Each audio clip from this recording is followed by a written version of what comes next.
This is Talk to Seattle, and I'm your host, Jason Rigden. On this episode, I have Mark Solomon, who is running for Seattle City Council in the 2nd District. How are you today? I'm doing well. How are you? Doing pretty good. Could you tell me a little bit about yourself, maybe your background and experience? Well, I am a Seattle native. I was born and raised on Beacon Hill and currently live on Beacon Hill in the house my grandmother built. I went to Seattle Prep, graduated from Seattle University. I enlisted in the Air Force at 23, and 2 years later, I got commissioned as an officer in the Air Force. Served 7 years of active duty, came back to Seattle after that, and began working with the police department as a crime prevention coordinator, while simultaneously being a Air Force reservist at McCord Air Force Base. So I've been doing crime prevention work for almost 30 years, working in this community, working on public safety and quality of life issues, while simultaneously being in the Air Force Reserves. And I retired from the Air Force about 5 years ago at the rank of lieutenant colonel. So, in conjunction with that, I had also started a small security consulting business, which I headed up for about 12 years. So I understand the challenges of small businesses, especially small business in Seattle, and how difficult it is to, navigate and just keep the doors open. So it sounds like you have a long history of public service. Yes, indeed. Again, almost 30 years of doing public service. Well, not only a long history of public service when you think about police department, but also, my service in the military, the work I did with the security business. Pretty much my entire adult life has been about service and trying to keep people safe. So that's what I bring to, the city council race is a history of service to the community, not only through my professional life, but through my community involvement as well. I've been involved in issues related to women's health, advocating for women's health, to advocating for victims' rights, as well as advocating on behalf of homeless youth. So with that combination of experience, both personally and professionally, I feel like I represent this district well. And what made you want to run for this office in particular? Well, this running for city council or being on council is something I've actually thought of quite a while. And with Councilmember Harrell retiring, I saw this as an opportunity to, continue to serve just at a different level. And could you tell me a little bit about your district? It is one of the most diverse districts you'll ever find. District 2 is industrial and, residential. It has vibrant community, commercial nodes, and it has, sleepy side streets. You'll find more languages spoken in this district than you will in any other, district in the city, and pretty much any district almost anywhere in the country. You've got, the industrial parts of SoDo and Georgetown. You've got the residential of, Upper Rainier Beach. You've got pockets of wealth along Lake Washington. You've got swaths of working poor in Brighton Dunlap. I don't think you could find a more diverse district, anywhere, really. And what are some of the biggest challenges facing your district? Housing affordability is one.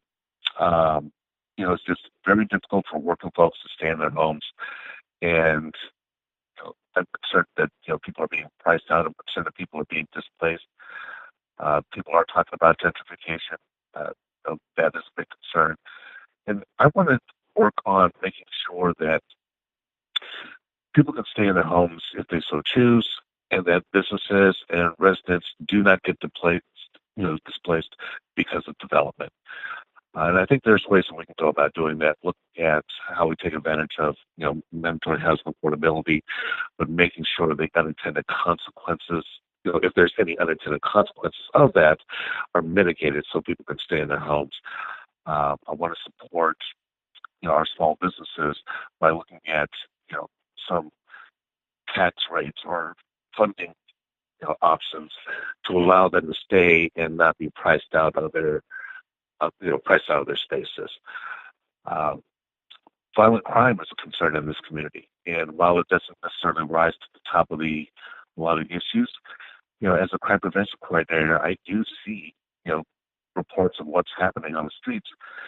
And yeah, people people are concerned about street robbery and gun violence. So those are things that come to my mind as things that, as a community, we need to be working on together to reduce those uh, the negative impacts of crime, and to make sure people can stay in their homes and their businesses. The other big concern in this district is homelessness and our homelessness response. We have a very large presence of people who are unsheltered or unstably sheltered in this community, and we need to do a better job of addressing it. We need to spend our dollars smarter on the solutions to address this problem, as opposed to what we are currently doing, which is not getting the results we want. And what do you think are the biggest issues facing the city as a whole? Again, some of the same issues: housing affordability. It's Seattle's an expensive place to live. Uh, I mentioned earlier that I live in the house my grandmother built, and I'm fortunate in that regard, because if this house wasn't already paid for, I couldn't afford to live here. Our homelessness response is another issue that's impacting our city as a whole. So again, I think we need to do smarter investments and spend money more effectively to get the results we need. And part of that is on effective case management, because without addressing some of the issues that folks are dealing with while they're homeless, or dealing with the issues that got them there, we're not going to solve the problem. We can't just warehouse people. We need to help them move forward. And that's where I think we need to put more dollars into effective case management, wraparound services, mental health treatment, all the things that are going to help people move forward and be successful and end their experience of homelessness. And how can the city help homeless folks? Well, the city can help by, one, getting out of its own way. We have people who are in the trenches, boots on the ground, who know what to do. They know how to work with this population. They know how to serve them. So let's get out of our own way and let them do the work that they need to do. Part of it is we need to hire more folks from the Human Services Office to be field coordinators with our navigation team to expand their capacity. We need to fund the LEAD program more, law enforcement assisted diversion, to increase their case management capacity as they work with low-level offenders that are dealing with some chronic issues. And they're doing a great job. It's just that they need more capacity to serve more people. So I would increase funding for them. And as I mentioned, I would do more funding for effective wraparound case management to really address some of the underlying issues. And we need to build housing. There's no question about it. We need more housing. We need more affordable housing. We need more low to moderate barrier shelter capacity. And we need to invest in day shelters. And with all of those, with day shelter, with low to moderate barrier shelter, again, that's got to be coupled with case management, effective case management. Another big issue is transportation. What can the city do to help improve our transportation system? Well, people keep saying that we really need to improve our transportation system, and I'm asking, what does that look like for you? Does that look like dedicated transit lanes? Does that look like all door boarding? In this city, which is oriented north-south, if you try to get east-west, it's going to take a while. So somebody from Mount Baker wanted to get to West Seattle. How long is, and they want to do it by transit. How are they going to do it? How long is it going to take them? So do we need more east-west connections? Do we need more feeders to our main arterials and to our light rail stations?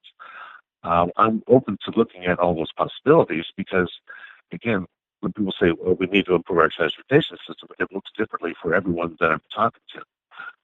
So I want to hear people's ideas, and come up with solutions that actually work for them. What can the city do to help improve housing affordability?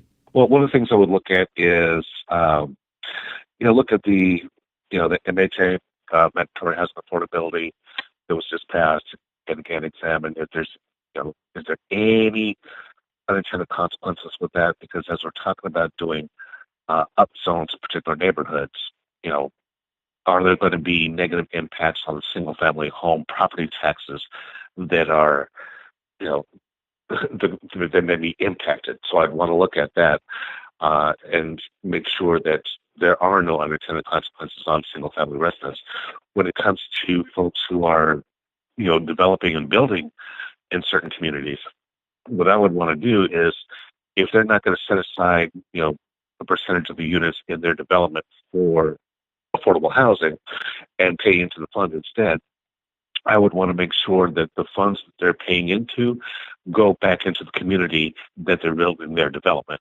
So, for example, if someone's going to build a development here in District 2 and opt out of providing affordable units, then the money that they pay into that pot is going to come back for affordable housing units in District 2.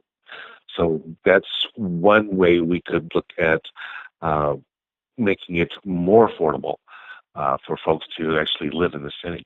We live in very polarized times. How would you as a city leader work to bring people together?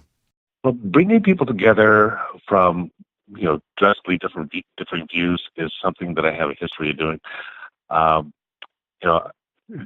think back when I actually got the Washington ceasefire and the Second Amendment Foundation to agree on something. I was in the room working with Mothers Against Police Harassment and police officers on a youth police respect project. We can get a lot more done by talking with each other rather than yelling at each other. Realizing that we have, commonalities and common goals, and willing to accept that we may have differences, but we don't need to be disagreeable with each other, even if we disagree. So it's about respect, it's about civility, and again, we can get a lot more done working with each other than yelling at each other. And that's what I hope to bring to the council. And if people want to learn more about your campaign, where should they go? You can visit my website, which is marksolomon.org. Well, thank you so much for coming on the show today. Yeah, my pleasure. I appreciate the time. You've been listening to Talk to Seattle, and I've been your host, Jason Rigden. If you'd like to support the show, why don't you follow us on social media? We are at Talk to Seattle on both Twitter and Instagram. Thank you for listening.